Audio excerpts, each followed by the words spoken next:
शुरू अल्लाह के नाम से जो बड़ा मेहरबान निहायत रहम वाला है। फिरौन का इबरतनाक अंजाम। फिरौन का आज से 3000 साल कबल जब मिस्र में फिरौन ने बनी इसराइल पर जुल्म व सितम ढाए और उन्हें अपना गुलाम बना लिया, तब मूसा अलैहिस्सलाम को अल्लाह ताला ने हुक्म दिया कि अब वक्त आ गया है कि तुम बनी इसराइल को मिस्र से निकालकर बाप दादा की ज़मीन की तरफ ले जाओ। अल्लाह ताला के हुक्म के मुताबिक मूसा अलैहि और उनके भाई हारून अलैहिस्सलाम बनी इसराइलियों को लेकर रात के वक्त रवाना हुए।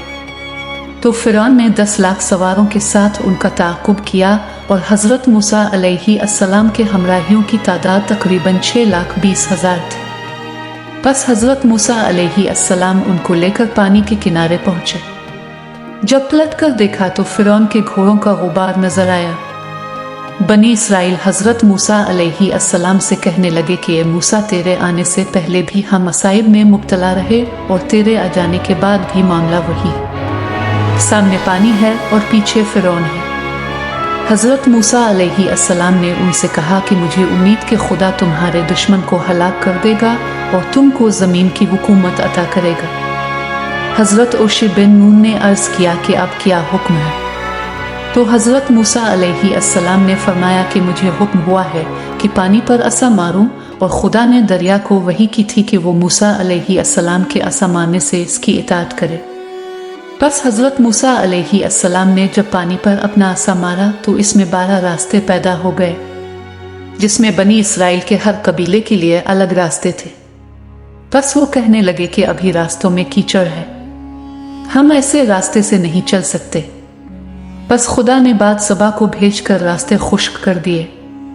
जब दाखिल हुए तो कहने लगे कि हम एक दूसरे को देख नहीं सकते, नामालूम के दूसरों का हाल क्या होगा। तो हज़रत मूसा अलैहि ने अल्लाह ताला से उनके हालात की शिकायत की। बस वही नाजिल हुई कि अपने असा से दाएं बाएं इशारा करो। चुनांचे हज़रत मूसा अलैहिस्सलाम ने वैसा ही किया तो पानी की दीवारों में हर 2 तरफ से दरवाजे पैदा हो गए कि वो एक दूसरे को देख सकते थे। जब फिरौन साहिल पर पहुंचा तो इसका घोड़ा पानी में दाखिल होने से घबराया। बस जिब्राइल बासूरत बशर एक घोड़ी पर सवार होकर फिरौन के घोड़े के आगे हो गए और पानी में दाखिल हुए। तो फिरौन का घोड़ा भी पीछे दाखिल हो गया। इसके बाद फिरौन का लश्कर भी दाखिल होना शुरू हो गया। जब बनी इसराइल सब के सब पार हो गए और लश्कर फिरौन सब का सब दाखिल आब हो गया, तो बहुक्म खुदा पानी आपस में मिल गया और लश्कर फिरौन गर्क हो गया। जब फिरौन गर्क होने लगा तो अजाब इलाही के डर से कहने लगा कि मैं इसी एक वाहिदा हक पर ईमान लाता, मगर अल्लाह ताला की तरफ से जवाब दिया गया कि अब ईमान लाता है, हालांकि तो पहले नाफरमानी करता रहा और मुफसिद बना रहा। तो आज हम तेरे बदन को दरिया से निकाल लेंगे मुफसिद, ताकि तो पिछलों के लिए इबरत हो और बहुत से लोग हमारी निशानियों से बेखबर हैं। फिरौन की लाश। कुरान की तालीम सही साबित हुई और फिरौन की ये लाश 1881 को बहर अहमर से मिली, जो कि आज भी मिस्र के अजायब खाने में महफूज है। फिरौन ने खुदा होने का दावा किया और अल्लाह ताला ने उसे गर्क करके इसकी लाश को निशान इबरत बना दिया।